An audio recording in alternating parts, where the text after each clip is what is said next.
খবর শুনছেন আপনাদের বিশ্বস্ত বেঙ্গল 24 চ্যানেল থেকে। প্রতিদিনের বাছাই করা 7টি তাজা খবর পেতে চ্যানেলটিকে এখনই সাবস্ক্রাইব করুন। বিস্তারিত খবরে যাওয়ার আগে বিশেষ বিশেষ সংবাদগুলি এক নজরে। গাজিয়াবাদে অবতরণ, ভারত নয় বাংলাদেশ ছাড়ার পর কোথায় আশ্রয় নেবেন শেখ হাসিনা? শেখ হাসিনা দেশ ছেড়ে পালাতেই উথাল পাথাল রাজ্যের রাজনীতি। এবার বিরাট বার্তা মমতার, বাংলাদেশ থেকে আসছে 1 কোটি শরণার্থী, আশ্রয় দিতে তৈরি থাকুন। আগেভাগেই ঘোষণা শুভেন্দুর।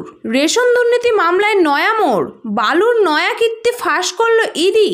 তুমুল শোরগোল রাজ্যে। মানিকের জামিন মামলায় বিরাট আপডেট, ঘুরে গেল মোড়, নিয়োগ দুর্নীতিতে তোলপাড়। প্রধানমন্ত্রী পদে ইস্তফা, বোনের সঙ্গে বাংলাদেশ ছাড়লেন শেখ হাসিনা, আসছেন পশ্চিমবঙ্গে। মঙ্গলবার সকাল 8টার মধ্যে হাওড়া সহ এই 3 জেলায় বন্যার আশঙ্কা, বড় নির্দেশ চিন্তিত মমতার। আসছি বিস্তারিত খবরে।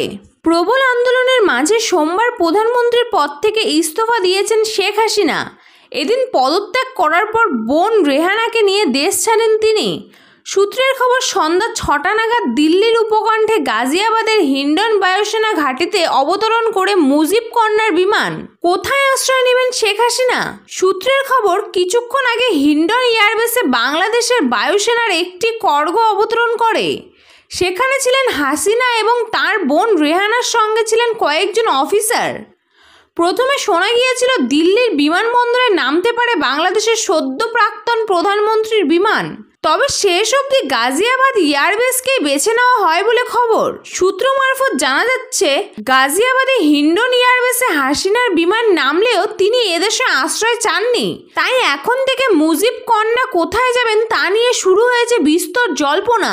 অসমর্থিত এক সূত্রের খবর, হাসিনা খুব সম্ভবত লন্ডন পাড়ি দেবেন। প্রথমে শোনা যায় আজ রাতেই লন্ডনের বিমান চাপবেন হাসিনা, তবে এরপর জানা যায় তার রাজনৈতিক আশ্রয়ের অনুরোধ প্রত্যাখ্যান করে ব্রিটেন। সরকারি সূত্রে এই বিষয়ে অবশ্য কোনো সমর্থন পাওয়া যায়নি, তবে যদি সত্যি এমনটাই হয় তাহলে আগামী কয়েকদিন রাজধানীর বুকে কোনো সেফ হাউসে থাকতে পারেন হাসিনা। অগ্নিগর্ভ বাংলাদেশ, চাপে পড়ে সোমবার বাংলাদেশের হাসিনা সরকার পতন ঘটেছে। পদত্যাগ করতে বাধ্য হয়েছেন বাংলাদেশের প্রধানমন্ত্রী শেখ হাসিনা।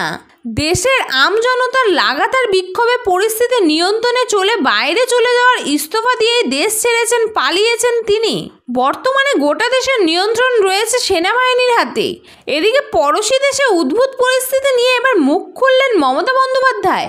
এদিন বিবৃতি নিয়ে মমতা বলেন, বাংলাদেশে এই উদ্ভূত পরিস্থিতির মধ্যে রাজ্যবাসীকে শান্তি এবং সংযত থাকতে হবে।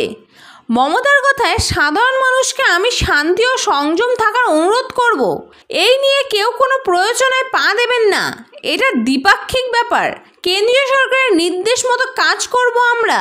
বাংলাদেশে উদ্ভব পরিস্থিতি নিয়ে মমতা সাফ জানান, বাংলাদেশে এখন যে পরিস্থিতি চলছে তা বাংলাদেশ সরকার এবং ভারত সরকার দেখে নেবে। এই বিষয়ে কেন্দ্র যা বলবে আমরা সেভাবেই কাজ করব। নিজের দল ও রাজ্যবাসী সহ বিরোধীদের উদ্দেশ্যে পরামর্শ দিয়ে মুখ্যমন্ত্রীর বার্তা, সমস্ত রাজনৈতিক নেতা এবং সকল জনগণকে অনুরোধ করছি, দয়া করে এমন কিছু পোস্ট করবেন না যাতে এখানকার সাম্প্রদায়িক সম্প্রীতি নষ্ট হয়। আন্দোলনের জেরে উত্তাল বাংলাদেশ, সোমবার প্রধানমন্ত্রীর পদ থেকে ইস্তফা দিয়েছেন শেখ হাসিনা। এই আবহে এবার রাজ্যের বিরোধী দলনেতা শুভেন্দু অধিকারী জানালেন, ওপার বাংলা থেকে 1 কোটি শরণার্থী আসছে, আশ্রয় দেওয়ার জন্য তৈরি থাকুন। কোটা আন্দোলনের কারণে নতুন করে জ্বলছে বাংলাদেশ। মাত্র 2 দিনে প্রাণ হারিয়েছেন শতাধিক সাধারণ মানুষ। এই আবহে আজ প্রধানমন্ত্রীর পদ থেকে ইস্তফা দিয়ে বোনকে নিয়ে দেশ ছেড়েছেন হাসিনা। জানা যাচ্ছে এই মুহূর্তে আগরতলায় রয়েছেন তিনি। এসবের মাঝে পড়শি দেশ থেকে শরণার্থী আসছে বলে ঘোষণা করলেন নন্দীগ্রামের বিধায়ক। রেশন দুর্নীতি কাণ্ডে কোমর বেঁধে তদন্ত নেমেছে ইডি। ইতিমধ্যেই রাজ্যের একাধিক হেভিওয়েটের নাম জড়িয়েছে এই মামলায়।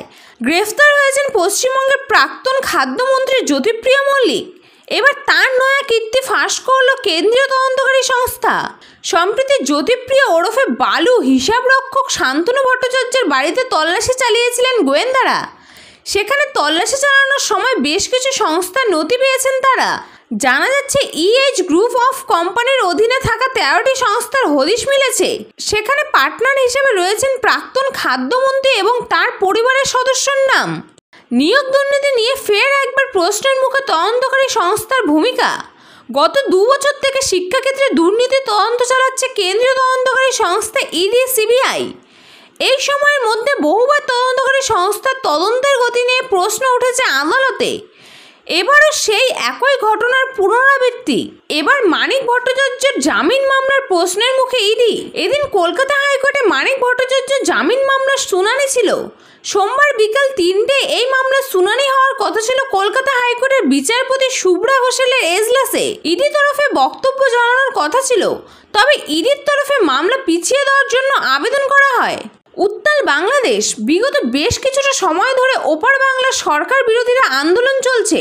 আন্দোলনকারীদের দাবি হাসিনা সরকারকে পদত্যাগ করতে হবে। দীর্ঘ টানাপোড়েন শেষ অবশেষে সোমবার প্রধানমন্ত্রীর পদ থেকে ইস্তফা দিলেন হাসিনা। ইতিমধ্যে বোন রেহানাকে সঙ্গে নিয়ে দেশ ছেড়েছেন বলে খবর। ওপার বাংলা ছেড়ে এপার বাংলায় আসছেন হাসিনা। সূত্রের খবর, বাংলাদেশের সেনাবাহিনীর তরফ থেকে প্রধানমন্ত্রীর পদে ইস্তফা দেওয়ার জন্য হাসিনাকে সময় বেঁধে দেওয়া হয়েছিল। তাকে 45 মিনিট মতো দেওয়া হয়েছিল বলে খবর। এরপরই তিনি পদত্যাগ করেন। প্রধানমন্ত্রীর পদ থেকে সরে দাঁড়ানোর পর বোনকে নিয়ে গণভবন ছেড়ে বেরিয়ে যান বলে খবর। গত কয়েকদিন ধরে একটানা বৃষ্টিতে জেরবার রাজ্যের একাধিক জেলা জলমগ্ন হয়ে পড়েছে দক্ষিণবঙ্গের বিস্তর অংশ।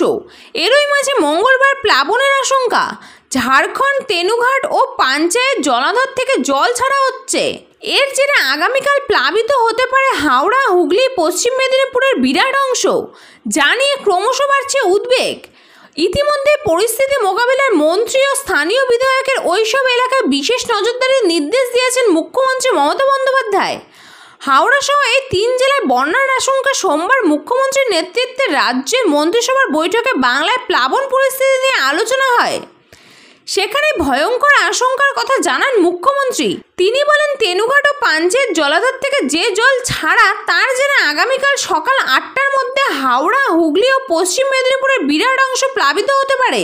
এই অবস্থায় বন্যা পরিস্থিতির আশঙ্কা বাড়ছে উদ্বেগ। সংবাদ শেষ হলো। এই ধরনের তাজা সংবাদের সাথে আপডেট থাকতে চ্যানেলটিকে সাবস্ক্রাইব করে বেল আইকনটি অবশ্যই ক্লিক করুন।